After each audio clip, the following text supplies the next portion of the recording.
hoy vamos a hablar sobre la clonación. La clonación en seres humanos es un tema que ha suscitado numerosas controversias por parte de diferentes organismos nacionales e internacionales, además de tener una gran difusión pública de los experimentos realizados hasta el momento sobre la clonación. En cierta medida, esta polémica surgió en 1997 tras el anuncio del nacimiento del primer mamífero clonado, la abeja Dolly, a partir de células somáticas adultas.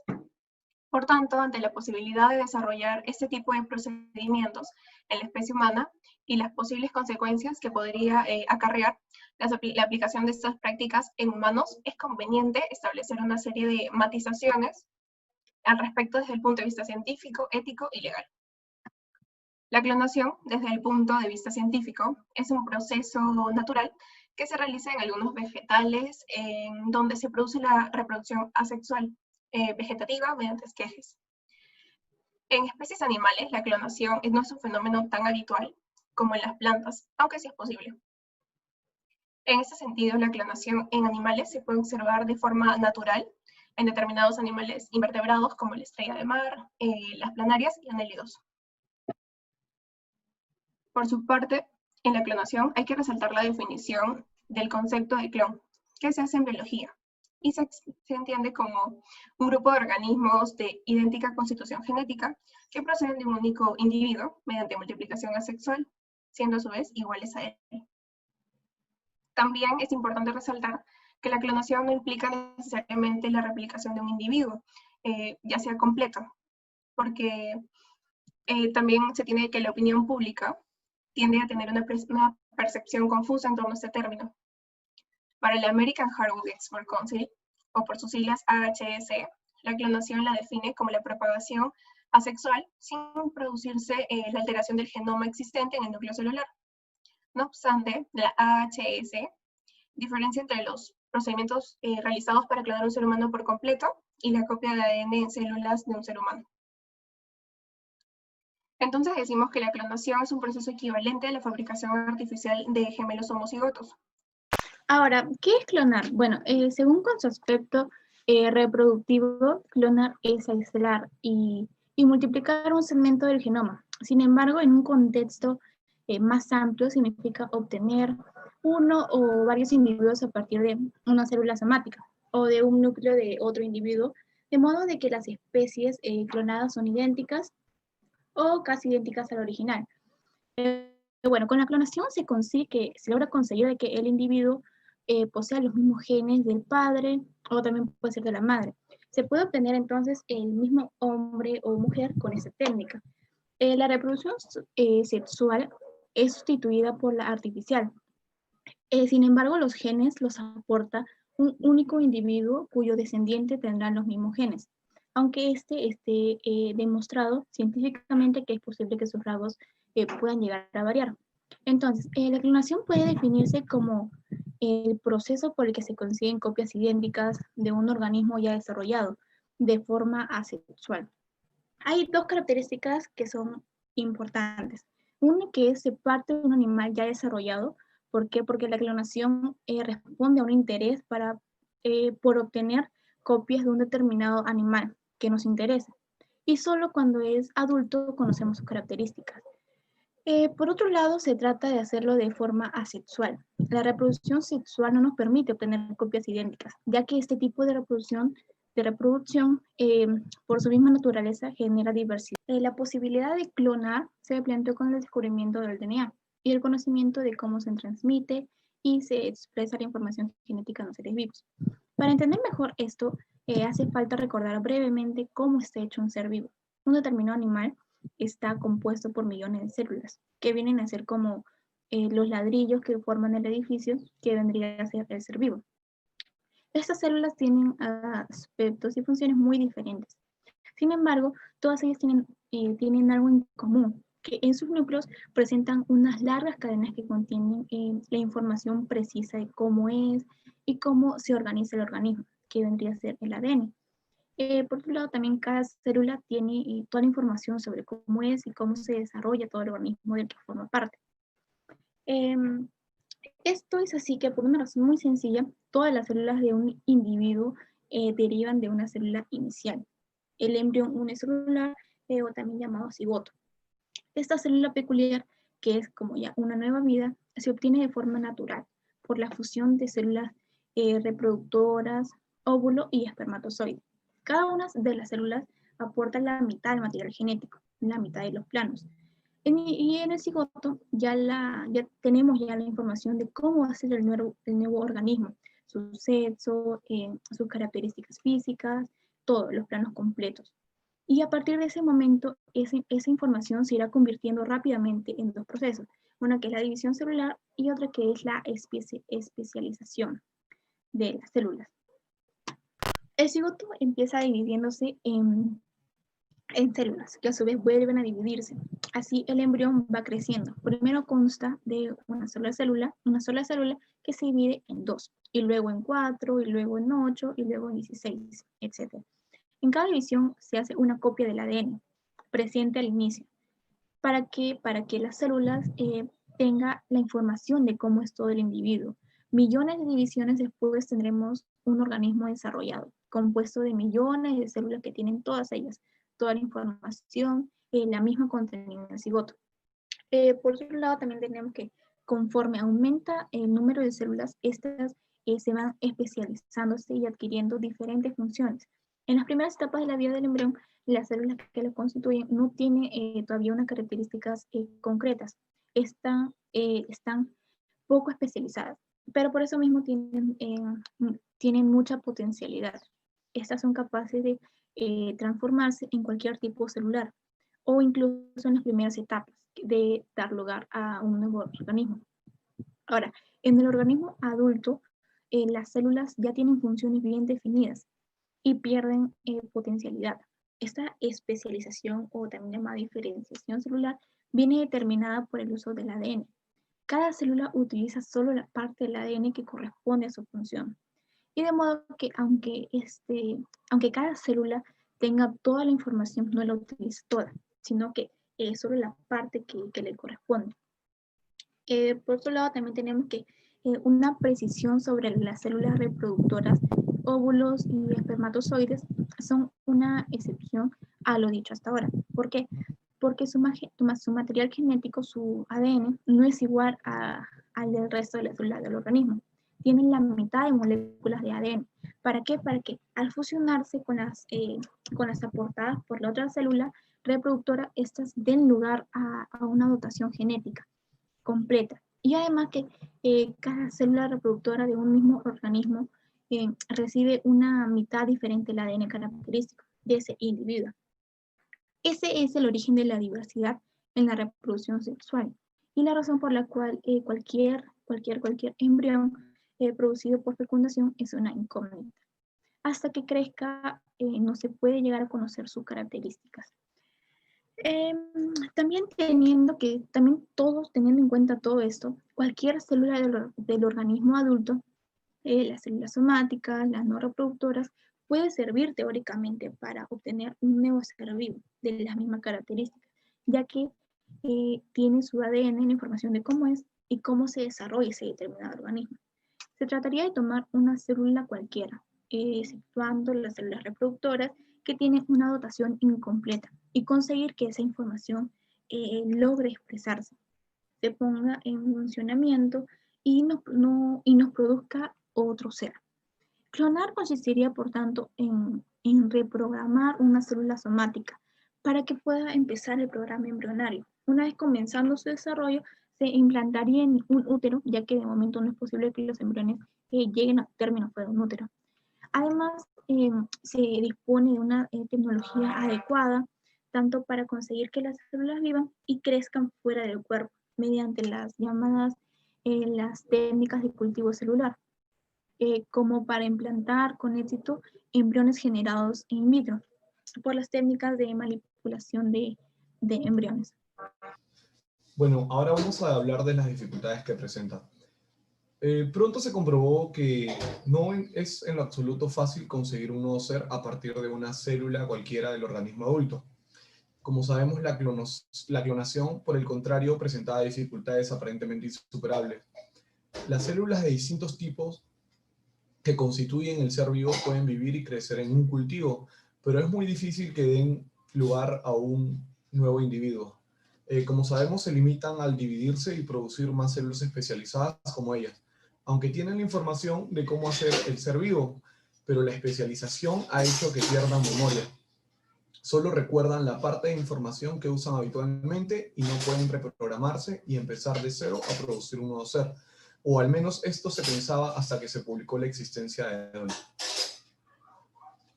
Bueno, todos nos preguntamos por qué clonar una oveja, o mejor dicho también, por qué clonar a alguien o algo. Bueno, la oveja Dolly se creó en el Instituto de Roslin como parte de una investigación para producir medicamentos en la leche de animales de granja.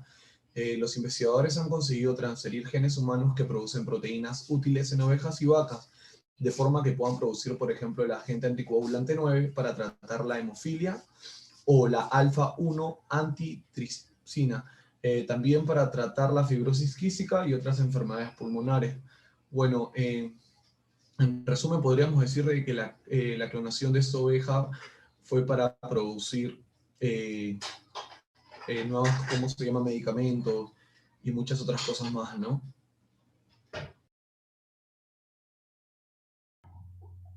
Los tipos de clonación. La clonación es una realidad que ha originado un polémico debate social ante la posibilidad de clonar seres humanos.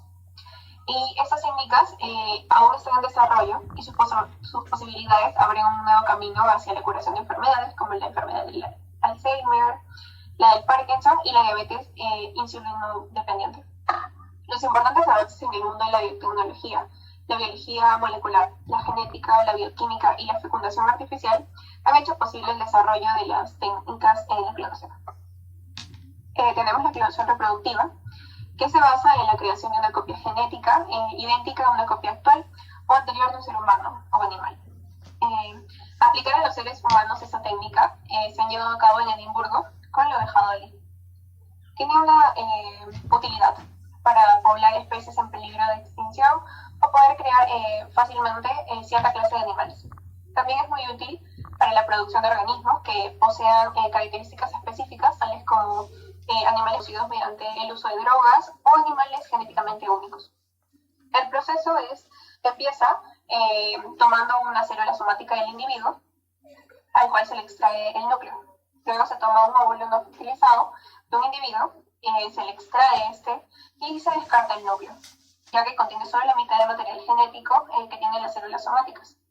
Luego se inserta el núcleo extraído en el citoplasma del óvulo, se le aplica la mínima carga eléctrica con el objetivo de que la célula comience a dividirse.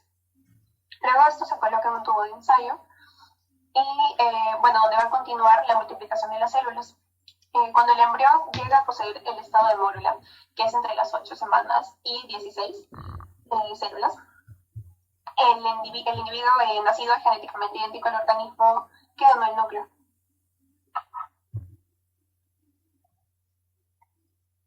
La clonación terapéutica. La posibilidad de curar enfermedades llevando a cabo trasplantes no con órganos completos, sino con células, mediante la llamada terapia celular, parece una buena alternativa para determinadas enfermedades, que son el resultado del mal funcionamiento de una población bien definida de células. En sí consistiría en reemplazar las células enfermas por otras sanas sin la necesidad de trasplantar el órgano entero. La clonación terapéutica puede suponer una revolución de la investigación y la medicina del futuro, ya que esta técnica abre la posibilidad de crear tejidos idénticos a los del paciente y trasplantarlos sin rechazo. Además, también, la clonación terapéutica consiste en combinar la técnica de clonación con la obtención de células madre embrionarias para curar a adultos que tuviesen una enfermedad que pudiera resolverse mediante el trasplante celular. El proceso empieza en que se parte de una célula adulta del individuo que se quiere donar, luego se separa el óvulo y se desecha el citoplasma. Se obtiene un óvulo y se desecha su núcleo. Y este núcleo se le inyecta un óvulo y luego esto de acá pasa a fusionarse gracias a una pequeña descarga eléctrica y el uso de compuestos como la cafeína. Luego el óvulo resultante se desarrolla en un laboratorio hasta conseguir embriones humanos. Y así se obtienen células madre con un genoma idéntico al del paciente. Esto en el futuro se pretende para generar células adultas a partir de los embriones y así poder reparar con ellos los órganos y tejidos dañados por muchas enfermedades. En la imagen de ahí se puede observar el proceso, ¿no? Mediante la técnica empleada de Dolly se generaría un embrión a partir de células diferenciadas de la persona que se quiere curar. El embrión obtenido por clonación se destruiría a los 6 días para obtener a partir de células madre embrionarias. Esas células se especializarían hacia el tipo de celular necesario para curar a la persona en cuestión. Y por último se implantaría en la persona a curar. Al proceder de un embrión idéntico de la persona de partida, las células no provocarían ningún rechazo al ser implantados, y además está la posibilidad de mantener congelados los cultivos celulares para proporcionar una fuente casi ilimitada de tejidos. También hay que indicar, desde el punto de vista técnico, que este proceso es aún una mera posibilidad.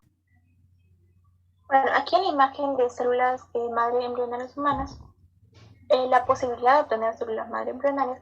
Esto en el año de 1998, dos grupos de Estados Unidos publicaron la obtención de células madres embrionarias a partir de embriones humanos, que procedían de la fecundación in vitro. Esos embriones estaban en la fase llamada de blastocito.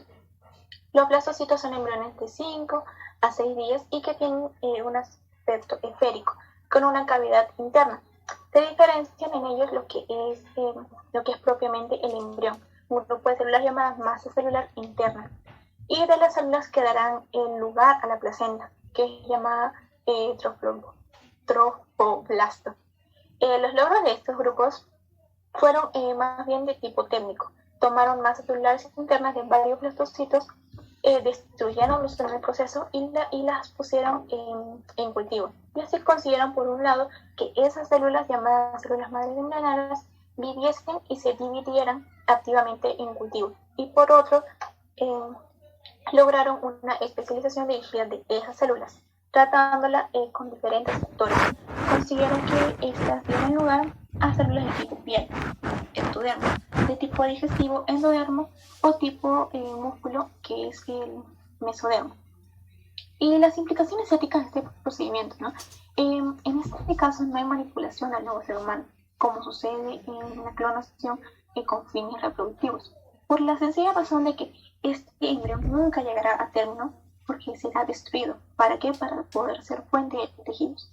Ese mismo embrión implantado en el útero de una mujer daría lugar a un niño, porque el proceso de clonación es idéntico, sean cuales sean sus fines reproductivos o terapéuticos. Salta a la vista de que el término terapéutico, aplicado a este proceso es equívoco. Es terapéutico para un ser humano, pero a costa de la vida de otro. Entonces la ilicitud de este tipo de clonación se basa en el derecho a la vida, que exige la dignidad de todo ser humano, independientemente de su grado de desarrollo. Nadie tiene derecho a la salud de cualquier precio, y menos si el precio es otra vida humana, ¿no? Bueno, por otro lado tenemos algunas alternativas a la clonación humana con fines terapéuticos. Existen alternativas a la clonación humana con fines terapéuticos de que no presentan objeciones éticas tan serias. La más interesante es la posibilidad de conseguir células madres de origen no embrionario. En el cuerpo humano existen células madres de adultos que son precursoras de otros tipos celulares. Hay células menos especializadas que estas podrían dar lugar a varios tipos de células. En los últimos años se ha descubierto que estas células son mucho más versátiles de lo que se pensaba. Si se ponen en cultivo y se tratan con diversos factores, puede hacerse de que se diferencien hacia tipos celulares muy diferentes de aquellos a los que habitualmente dan lugar en el cuerpo.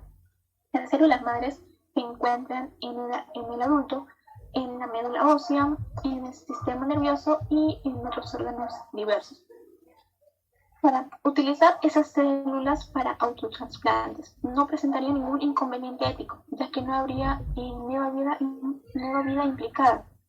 Las células madres pluripotenciales inducidas, los trabajos del Dr. Yamanaka, que ganó el Premio Nobel de Fisiología en el año 2002, han demostrado que estas pueden reprogramar una célula somática para que ésta pueda adquirir características de células desdiferenciadas. Y esto se consigue potenciando de forma artificial mediante manipulación genética la expresión de varios genes que son como marcas de diferenciación celular. En definitiva, hay vías terapéuticas que van haciéndose posibles por el desarrollo de la ciencia y que no vulneran el respeto de la vida humana en todas las fases de su desarrollo. Es deber de todos defender la vida humana y fomentar, ¿no?, de que se canalicen los esfuerzos de la investigación hacia ese tipo de técnicas.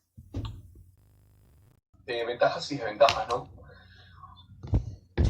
Bueno, vamos a hablar un poco de las ventajas de la clonación. Independientemente de toda la polémica, las finalidades terapéuticas que pueden ofrecer estas técnicas de clonación son muy esperanzadoras, ¿no? Reemplazar neuronas dañadas a causa de un accidente, como curar la diabetes también insulino-independiente, y también restablecer la salud de personas afectadas por la enfermedad del Parkinson o el Alzheimer, ¿no? En desventajas podríamos hablar que la primera y tal vez mayor desventaja es que la tecnología no está todo lo avanzada que debería como para clonar un ser humano, ¿no? Por ejemplo, con la oveja Dolly todo parecía ser un éxito, pero murió joven por una enfermedad que no es común en las ovejas de su edad. Además, ella fue un éxito, pero antes miles fallaron, murieron o teniendo horribles deformaciones, ¿no? Imagínate la posibilidad de humanos con deformaciones por una mala clonación, niños que mueren por problemas genéticos dados por el hecho de partir de células madres envejecidas. Nosotros nos hacemos esa pregunta, ¿no? ¿Verdaderamente vale la pena clonar humanos sin tener claro qué puede pasar? La respuesta a esa pregunta sería, aun si los primeros bebés clonados salieran bien, no sabemos las verdaderas problemáticas hasta al menos, ¿no? O 20 años después de que ha sido clonado un pequeño. Bueno, los científicos aún no están seguros de que las mutaciones genéticas que pueden ocurrir cuando se clona o por lo que podría pasar cualquier cosa en el momento de clonar un humano, ¿no? También por otra parte tenemos que se podría perder la diversidad genética, importante para que una especie perviva a un virus nuevo, si ninguno tiene la inmunidad. Bueno, la diversidad genética permite que algunos tengan el sistema inmune más fuerte que otros, pero al ser iguales van a ser más difícilmente adaptables al ambiente, ¿no? Luego tenemos otro que... Bueno, vamos a hablar un poco de las diferencias entre la clonación reproductiva y la clonación terapéutica, ¿no? Bueno, la clonación reproductiva indica una alta tasa de mortalidad fetal y alteraciones en el desarrollo de los individuos clonados, de manera que en el estado actual del conocimiento resulta inaceptable la aprobación de cualquier protocolo de investigación cuya meta sea implementar una tecnología para clonar humanos. Y luego en la clonación terapéutica tiene que ver con el sacrificio de un embrión humano de aliviar el padecimiento de otro. Para aquellos que consideran que el blastocito humano generado por trasplante nuclear es un ser humano con derechos y dignidad idénticos a cualquier ciudadano, les resulta obvio que su empleo con fines terapéuticos debe considerarse criminal, ¿no? Entre los aspectos éticos y científicos, podemos hablar de que en los aspectos éticos, cuando se habla de la valorización ética de la clonación, conviene diferenciar entre la que va a ser dirigida a generar un ser humano, es decir, la clonación reproductiva, y la clonación no reproductiva, que tiene como objetivo de formar embriones humanos para ser utilizados con fines terapéuticos o de investigación. Luego también tenemos la posibilidad de usar el conocimiento para el bien o para el mal, crea la responsabilidad en la clonación de un ser humano. El supuesto aspecto ético ha ocupado más espacio que la información científica. Sobre todo los grupos religiosos han vertido opiniones casi todos recomendando su prohibición, ¿no? Y en los aspectos científicos podríamos hablar que los científicos tienden a centrarse en los beneficios positivos de la clonación, descartando los peligros. A la crítica ética proveniente de la ciencia exterior la consideran poco ilustrada, ¿no? O perjudicial. También señalan que puede confiar en ellos como creadores de su propia ética. Incluso cuentan con sus propios héroes éticos, santos, científicos de todo tipo. Bueno, eso sería todo. Muchas gracias.